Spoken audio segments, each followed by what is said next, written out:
কারোর জন্ম হয় নাই, যেখানে মেয়ে হিসেবে জন্মগ্রহণ করলে জীবন্ত পুঁতে ফেলা হতো, যেখানে মেয়ে হিসেবে জন্মগ্রহণ করা অপরাধ ছিল, সেই সমাজে নারীকে শুধুমাত্র মুক্তই করেননি নবী সাল্লাল্লাহু আলাইহি সাল্লাম, শুধুমাত্র মৃত্যুর হাত থেকে রক্ষাই করেননি, নারীকে আকাশের উচ্চতায় তুলে দিয়ে গেছেন।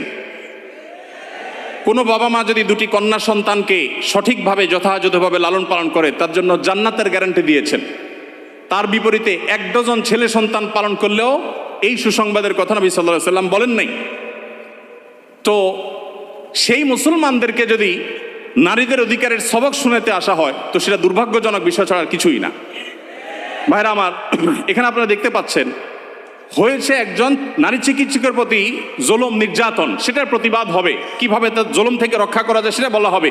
দাবি হচ্ছে কি দেখেন, প্রায় সবগুলো দাবি সম্পূর্ণ অপ্রাসঙ্গিক। তার মানে একটা সুনির্দিষ্ট এজেন্ডা বাস্তবায়ন করবার জন্য ইচ্ছাকৃতভাবে অপ্রাসঙ্গিকভাবে এই সমস্ত দাবিগুলো তারা তুলে আনছে। এর ভিতরে একটা হলো দেখেন, যেটা বললাম, ধর্ম গোত্র বর্ণের ঊর্ধ্বে উঠে, মানে কোরআনের বিধানকে সাইডে রেখে বাদ দিয়ে সকল লিঙ্গের মানুষের সম অধিকার। এখানে একটা জিনিস দেখেন, সকল লিঙ্গের মিনিংটা কি?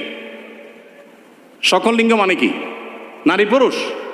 জি না, মূলত সমকামিতার কথা সরাসরি না বলে এই যে সকল লিঙ্গ, তারপরে যে আপনার জেন্ডার ডাইভার্সিটি, জেন্ডার বৈচিত্র্য, লিঙ্গ বৈচিত্র্য, এগুলো সবগুলোর মিনিং হলো যে এখানে তারা সমকামিতাকেও একটা লিঙ্গ হিসাবে, সমকামীদেরকে একটা লিঙ্গ হিসাবে, ট্রান্সজেন্ডারদেরকে একটা লিঙ্গ হিসাবে এখানে প্রবেশ করাচ্ছে, সরাসরি বলছে না। তো যাই হোক, এখানে কোরআন কারীমের আয়াতের বিধান থেকে আমাদেরকে, সারা দেশের মানুষকে সরে আসার জন্য আহ্বান করছেন। এই দেশে ছাত্ররা বৈষম্য বিরোধী, কোটা বিরোধী আন্দোলন করেছে কি কোরআন কারীমকে পরিবর্তন করবার জন্য? কোরআনের বিধানকে উল্টাবার জন্য মুসলমানরা রক্ত দিয়েছে? কিন্তু তারা তো সে দাবি করছে। আমাদের ছাত্রদের, আমাদের মুসলমানদের রক্তকে তারা কিসের বিনিময়ে বিক্রি করছে দেখেন। দ্বিতীয় দাবি দেখেন, ইউনিফর্ম ফ্যামিলি কোড চালু এবং তার বাস্তবায়ন করতে হবে। এটার সহজ কথা হলো যে মুসলিম পারিবারিক আইন যেটা আছে এটা তুলে দিতে হবে, এবং তারা যে সমাজ চায় সেই সমাজ সোজা কথা বাস্তবায়ন করতে হবে, যেটা এই দেশের সংখ্যাগরিষ্ঠ মানুষের চিন্তা, দর্শন, মূল্যবোধের পরিপন্থী। 4 নম্বর, এটা 5 নম্বর দফা হলো এখানে, সন্তানের অভিভাবকত্বের আইন পরিবর্তন করতে হবে। নারীকে সন্তানের অভিভাবকত্ব দিতে হবে। কোরআন পুরুষকে, বাবাকে অভিভাবকত্বের দায়িত্ব দিয়েছে এবং সেটা আমাদের সমাজে প্রতিষ্ঠিত, এটা আমাদের সমাজের সংস্কৃতি, এটা এদেশের মানুষের আবহমান কাল থেকে আসা সংস্কৃতি, এটাকে পরিবর্তন করে ফেলতে হবে। দেখুন, এগুলো এতটা অপ্রাসঙ্গিক এই সমাজে যে এগুলো নিয়ে এদেশের মানুষের কোনো কনসার্ন নাই, কিন্তু তাদের কনসার্ন আছে।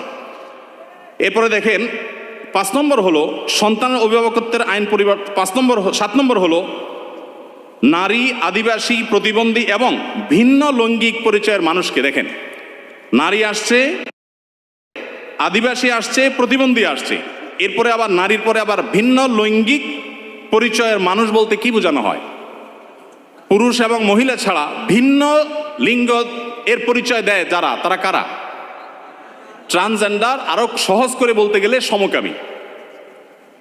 কারণ একজন পুরুষ যখন নিজেকে নারী ঘোষণা করে তখন তিনি আরেকটা পুরুষের সাথে বিয়ে বসে, কারণ তিনি ঘোষণা করছেন নিজেকে নারী, এখন একটা পুরুষের সাথে বিয়ে বসেন। যখন একটা ছেলেকে বিয়ে করেন তিনি, তখন আগে থেকেই তো তিনি পুরুষ, এখন একটা ছেলেকে বিয়ে করলেন, তাহলে সমান সমান কি দাঁড়ালো? সমকামী। তো এই সমকামিতা এদেশে মানুষকে গিলানো সহজ হবে না, সেজন্য এই সমস্ত শব্দের মায়ের পেশ তারা দিচ্ছে। আপনি দেখেন প্রতিটা দফায় হয়ে, আর তারা দাবি করছে কি? তো এই যে ব্যাপারটা দেখেন, এখানে তারা বলছে যে নারী, আদিবাসী, প্রতিবন্ধী এবং ভিন্ন লৈঙ্গিক পরিচয়ের মানুষদের প্রতিনিধিত্বের জন্য যৌক্তিক অনুপাতে কোটা বরাদ্দ দিতে হবে। যে কোটা বিলুপ্তির জন্য এত কিছু, সেই ছাত্রদের করা সরকারের উপদেষ্টা এখন কোটা চাচ্ছেন সমকামীদের জন্য। বলেন, এই মানুষগুলো যারা শারীরিকভাবে সুস্থ সবল, তারা নিজের মেধায় তো লড়তে পারেন, কিন্তু এখানে নারীদের জন্য শুধু কোটা চাচ্ছেন তিনি তা না, তিনি ভিন্ন লৈঙ্গিক পরিচয় ধারণকারী মানুষদের অর্থাৎ সমকামীদের জন্য তিনি কোটা চাচ্ছেন। সমকামীদের শুধু বৈধতা দেওয়ার কথা বলছেন না, তাদের জন্য কোটা রাখার দাবি করা হচ্ছে। আচ্ছা দেখেন, এরপরে আমরা দেখতে পাচ্ছি যে 8 নম্বর যে দাবি, সে দাবিতে লেখা আছে যে, বলা হয়েছে যে 1860 সালের গর্ভপাতের আইন বাতিল করতে হবে, নারীকে গর্ভপাতের পরিপূর্ণ স্বাধীনতা দিতে হবে। মানে জেনা ব্যভিচার হবে, অসামাজিক কার্যকলাপ হবে, মনে চাইলে গর্ভপাত করবে, এই বিষয়গুলো ইজি করে ফেলতে হবে, সোজা কথা। তো গর্ভপাতের মাধ্যমে যে ভ্রূণ হত্যা করা হয়, এটা কি হত্যা না হত্যা না? তো মানবতার ধ্বজাধারীরা দাবি করছেন কিসের? যে একটা মানব ভ্রূণ হত্যা করার অনুমতি দিতে হবে, স্বাধীনতা দিতে হবে। এ দাবি করছেন কারা? মানবতার সবক দেয় যারা আমাদেরকে সকাল বিকাল তারা। ভাইরা আমার, এরপর আপনি দেখেন কলকাতায় ঘটেছে কি, একজন নারী চিকিৎসকের উপরে জুলুম হয়েছে, আর তারা চাচ্ছে কি যে কোনো নারী যে কোনো জায়গায় গর্ভপাত করতে পারবে, পারমিশন চাচ্ছে। তার মানে যত রকমের অবৈধ সম্পর্ক আছে, জেনা ব্যভিচার আছে, এগুলো করে যাতে কারো টেনশন করতে না হয়, সে রাস্তা যাতে সুগম হয়, সেটা তারা চাচ্ছে। কলকাতা হয়েছে কি আর তারা দাবি করছে কি? আচ্ছা, এরপরে দেখেন 9 নম্বর দাবি করেছে তারা, নারী এবং লৈঙ্গিক বৈচিত্র্যের মানুষের জন্য সমান কর্মসংস্থানের সুযোগ দিতে হবে এবং নিরাপদ কর্মসংস্থানের নিশ্চয়তা দিতে হবে। তার মানে নারী এবং লৈঙ্গিক বৈচিত্র্যের মানুষদের কথা বলা হচ্ছে এখানে। পুরুষ তো আছেই, মহিলা পুরুষের বাদে আবার বিভিন্ন লৈঙ্গিক পরিচয়ের ধারণকারী মানুষদের জন্য কর্মসংস্থানে বিশেষভাবে তাদের জন্য সুযোগ দিতে হবে, পরিবেশ করতে হবে। তার মানে কি নারী পুরুষ ছাড়া আর কি আছে? ট্রান্সজেন্ডার বা সমকামী। যদি আপনি বলেন না আমি এখানে তৃতীয় লিঙ্গ বুঝেছি, তাহলে তৃতীয় লিঙ্গ বলতে আপনার সমস্যা কি? লৈঙ্গিক বৈচিত্র্য শব্দ বলতে কতগুলো অক্ষর ব্যবহার করতে হয়েছে, উচ্চারণ করাও তো একটু কঠিন। আপনি তৃতীয় লিঙ্গে বলতে সমস্যা কোথায়? হিজড়া বলতে যদি আপনি না চান, না বললেন। তৃতীয় লিঙ্গ তো আমাদের দেশের স্বীকৃত ভাষা, সংবিধানের ভাষা, তাহলে সেটা ব্যবহার করতে অসুবিধা কোথায়? তার মানে এটা তাদের উদ্দেশ্য না। আমি তো দায়িত্ব নিয়ে বলতে পারি এটা তাদের উদ্দেশ্য। তাদের উদ্দেশ্য হলো সমকামী বা ট্রান্সজেন্ডারদেরকে তারা সমাজে প্রতিষ্ঠা করবার অপচেষ্টায় লিপ্ত। ভাইরা আমার, এখনো দেশের কিছুই ঠিক হয় নাই, কত জটিল অবস্থা। এখনো পুলিশ ভালো করে তাদের কাজে যোগদান করতে পারেনি, এখনো স্থবিরতা আছে, স্টাবল হচ্ছে না। সবাই সর্বাত্মক সহায়তা করছে, আমরা সবাই সহায়তা করছি। এই শুরুতে এসেই দেখেন তারা একটা পর একটা দফা দিচ্ছে এবং সেখানে এদের দফার সাথে দফা দেওয়ার জন্য, দাবি দেওয়ার জন্য উপদেষ্টা মহোদয় তাদেরকে বলছেন এবং বলছেন ঝাঁপিয়ে পড়বেন তিনি এই দাবিগুলো বাস্তবায়ন করবার জন্য। এরপরে 10 নম্বর দাবি দেখেন, প্রতিটি ভিন্ন ভিন্ন লৈঙ্গিক পরিচয়ের মানুষের রাষ্ট্রীয় পরিচয়পত্রে তার লৈঙ্গিক পরিচয়ের স্বীকৃতি থাকতে হবে। তার মানে পুরুষ, মহিলা, ট্রান্সজেন্ডার বা সমকামী এটা থাকতে হবে। পুরুষ মহিলা তো আছেই, তাহলে প্রতিটি লৈঙ্গিক পরিচয় ধারণকারী মানে কি বোঝাচ্ছেন আপনি? আপনি বলেন যে পুরুষ, মহিলা, হিজড়া বা তৃতীয় লিঙ্গ, এটা তো হয়ে যায়। কিন্তু প্রত্যেকটা মানে কি? প্রত্যেকটা লিঙ্গ পরিচয় ধারণকারী মানুষের মিনিং হলো এটা। বিগত আমলে আমাদের স্কুলে, এমনকি আলিয়া মাদ্রাসার পাঠ্যপুস্তকে যে পাতায় পাতায়, লাইনে লাইনে, পৃষ্ঠায় পৃষ্ঠায় যে সমকামিতার কুশিক্ষা, এই অপসংস্কৃতি এবং বস্তাপচা সস্তা এই চিন্তাধারা এবং বিকৃত ব্যবস্থাপনাকে যারা এই সমাজে পুশ করার চেষ্টা করছে, আমাদের সমাজে এর বাইরে হাজারটা বিষয় আছে, সেগুলো নিয়ে তাদের কোনো মাথা ব্যথা নেই। আবার সেই একই জিনিসের পদধ্বনি আমরা এখনই শুনতে পাচ্ছি। ভাইরা আমার, 11 নম্বর দাবি ছিল তাদের, সব ধরনের লৈঙ্গিক বৈষম্যকারী আইন বাতিল করতে হবে। সব ধরনের লৈঙ্গিক বৈষম্যকারী আইন বাতিল করতে হবে। ওই যে মেয়েদের, ছেলেদের মিরাসের যে আইন আছে সেটা বাতিল করতে হবে। তারপরে যায়া আপনার সমকামীদের বিরুদ্ধে আমাদের দেশে আইন রয়েছে, আপনারা জানেন, সমকামিতা লিপ্ত হলে 2 বছর কারাদণ্ডের কথা বলা আছে, সেগুলো বাতিল করতে হবে।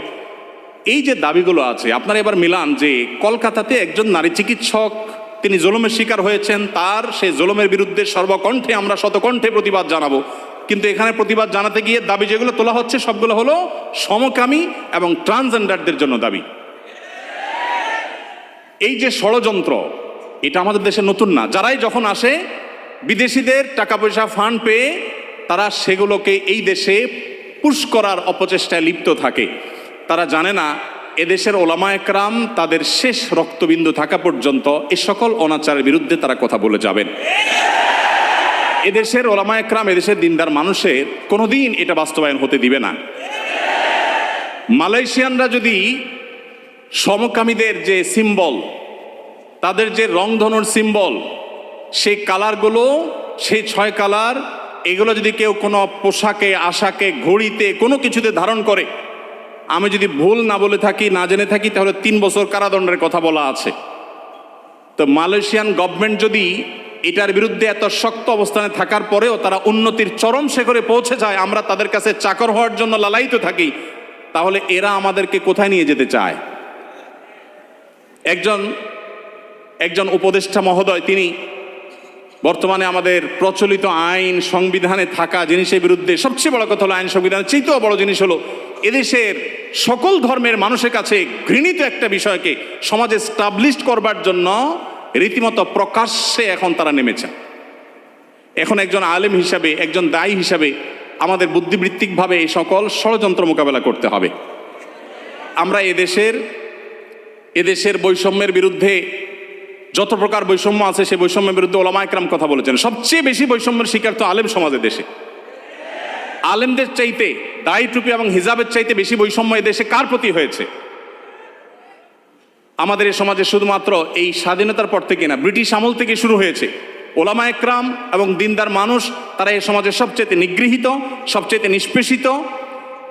একটা বাজেট ঘোষণার পর বাজেট নিয়ে কেমন বাজেট হয়েছে, বাজেট ভাবনা জানতে চায় বিভিন্ন মিডিয়াগুলো। আপনি জানেন টকশো যেরকম হয়, অনেক সময় দেখা যায় বাহিরে তারা সাধারণ মানুষের, জনমানুষের বাজেট ভাবনা তারা জানতে চায়। একজন রিকশাওয়ালাকেও জিজ্ঞাসা করে, রিকশাওয়ালা ভাই, এই যে বাজেট সম্পর্কে আপনার কোনো মন্তব্য আছে কিনা? কিন্তু আপনারা অবাক হবেন, আজ পর্যন্ত বাজেট নিয়ে কোনো আলেমের বক্তব্য কোনো মিডিয়া আমার জানা মতে জানতে চাই নাই যে আলেমদের ভাবনা কি। আলেমদের কোনো ভাবনা থাকতে পারে না? এদেশে 3.25 লক্ষ মসজিদ, 3.25 লক্ষ মসজিদের প্রত্যেকটা মসজিদে যদি 150 করে মুসল্লি থাকে, তাহলে 3.25 লক্ষ মসজিদের ইমাম সাহেবরা, আলেমরা তারা কমপক্ষে 4 কোটি মানুষের নেতৃত্ব দিচ্ছেন। এত বিশাল জনগোষ্ঠীর মানুষকে ইগনোর করতে করতে করতে করতে আপনারা একেবারে দেয়ালে পিঠ ঠেকিয়ে দিয়েছেন। সময় তো ভাইরা আমার, আপনারা দেখেছেন আজকের ঘটনা যে ঢাকা বিশ্ববিদ্যালয়ের একজন শিক্ষক, তিনি রমজান মাসে বিশ্ববিদ্যালয়ের শিক্ষার্থীদেরকে বিশ্ববিদ্যালয় আঙ্গিনায়, যে বিশ্ববিদ্যালয় জায়গা দান করেছে একজন মুসলমান নবাব, যে বিশ্ববিদ্যালয় চলে বেশিরভাগ মুসলমানদের করের টাকায়, সেই বিশ্ববিদ্যালয় মুসলমানদের জায়গায়, মুসলমানদের টাকা, বেশিরভাগ মুসলমানদের টাকা যেখানে, সেখানে সেই প্রতিষ্ঠানে কোরআনে কারীম তেলাওয়াত করা হয়েছে। তার জন্য শোকজ যিনি জারি করেছেন, তাকে আজকে শিক্ষার্থীরা যে কোরআনে কারীমের তেলাওয়াত শুনিয়েছেন তার কক্ষে গিয়ে, আপনারা দেখেছেন। অবাক করা বিষয় কি জানেন? এদেশের এক শ্রেণীর মিডিয়া এটাকে নিয়ে সমালোচনা করে বলছে যে জোর করে কোরআন শোনানো তো ঠিক না। নীতিবাক্য শুনেছেন? জোর করে কোরআন শোনানো ঠিক না, মনে হয় যে জোর করে আয়নাগরে নিছে। যারা জোর করে আয়নাগরে নেওয়ার বিরুদ্ধে কোনোদিন একটা শব্দ বলতে পারে নাই, তারা এখন আল্লাহর কালাম শোনাইছে একজন মুসলমান দাবিদার মানুষকে, কোনো হিন্দুকেও শোনায় নাই, সেটার বিরুদ্ধে তারা প্রতিবাদ করতেছে জোর করে কোরআন তেলাওয়াত করা শিখবে। তাহলে জোর করে কোরআন তেলাওয়াত বন্ধ করা ঠিক আছে? রমজানে যখন কোরআন তেলাওয়াত করতে দেওয়া হয় নাই, সেখানে শোকজ জারি করা হয়েছে, সেটা ঠিক ছিল? তাহলে তুমি নিজের বেলায় খুব অধিকারের পরে সোচ্চার, অন্যের বেলায় একেবারে সোচ্চার না। দেখুন, আমাদেরকে মানবাধিকারের কথা বলা হয়, আমরাও মানবাধিকারের কথা বলি, কিন্তু আমরা মানবাধিকার বলতে মিন করি একটা, ওরা মানবাধিকার বলতে মিন করে সমকামিতা, সমকামীদের অধিকার। আমরা বৈষম্য বিরোধী বলতে